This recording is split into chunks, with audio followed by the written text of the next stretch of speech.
Aujourd'hui les gars, on va faire la suite de la première vidéo que j'avais faite sur comment choisir sa catégorie, où j'évoquais notamment la morphologie qui guidait le choix de la catégorie. Aujourd'hui on va faire une partie plus spécifique sur la catégorie Men's Physique, et je t'invite avant de commencer la vidéo à me dire en commentaire, et à t'abonner, mais à te dire en commentaire si jamais tu veux qu'on fasse la même chose pour le classique physique ou une autre catégorie. Du coup, en Men's Physique, selon les fédérations, on a entre 2, 3 à 4 poses, mais globalement c'est toujours plus ou moins les mêmes. On est les bras longs du corps en short, et on va surtout montrer dos, profil et face. On est jugé du coup en 2 temps principaux, sa présentation individuelle, les passages solo, et également les passages en groupe, donc les comparaisons, qui ont quand même une dominance sur le résultat final. Évidemment, ça reste une compétition. Au sein de ces 2 temps, découlent 3 critères importants.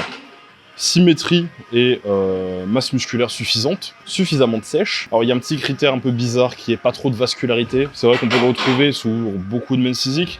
En revanche, on peut pas franchement tellement le contrôler quand on est vraiment sec. On a souvent assez de veines également, donc bon, mais parenthèses fermées. Et le troisième du coup, c'est la présentation du physique, l'attitude, le posing, et c'est un gros point super important aussi en Men's Physique, parce qu'il n'y a pas tellement de poses, et la façon à laquelle on se tient et avec laquelle on se met en avant sur scène compte énormément. Et la qualité du posing y est pour beaucoup, et même parfois certains physiques très bons sont relégués à des places qui ne reflètent pas le physique, mais le physique et le posing, qui parfois est moins bon. Donc j'évoquais tout à l'heure la morphologie. La morphologie joue un rôle crucial en Men's Physique comme dans toutes les catégories. Et la morphologie qui revient souvent, donc je rappelle morphologie, c'est la longueur de tes segments, les ratios de tes segments. Et je vais comprendre du coup la génétique dedans avec les insertions musculaires, parce que c'est un tout. Donc la morphologie est ta génétique, donc souvent des deltoïdes longs, pour avoir des vraiment grosses épaules, accentuer la largeur.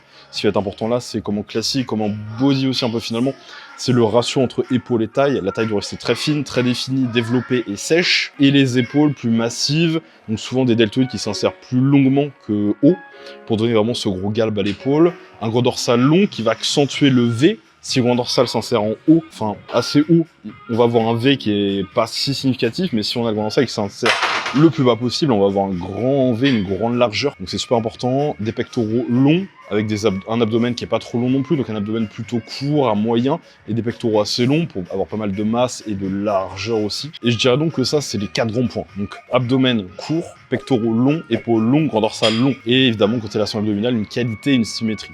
Et de manière générale, une qualité et une symétrie du physique. Donc voilà, si certains d'entre vous voulaient s'orienter vers du Men's Physique, voici les 2 grands points importants sur la génétique et la morphologie à avoir. Pour performer du moins, c'est pas absolument obligatoire, mais ceux qui sont au top niveau ont ça. La longueur des bras, je trouve, c'est relativement anecdotique, surtout qu'on a pas mal d'Africains en ce moment qui performent beaucoup et sont dans des bras plus longs. Donc c'est surtout une question de tronc, de largeur d'épaule. Si vous voulez performer en Men's Physique, c'est bien d'avoir ces atouts-là dans votre poche. Et lorsque vous les avez, eh bien, faites le reste, bossez le posing, bossez sur votre physique, et les résultats en suivront.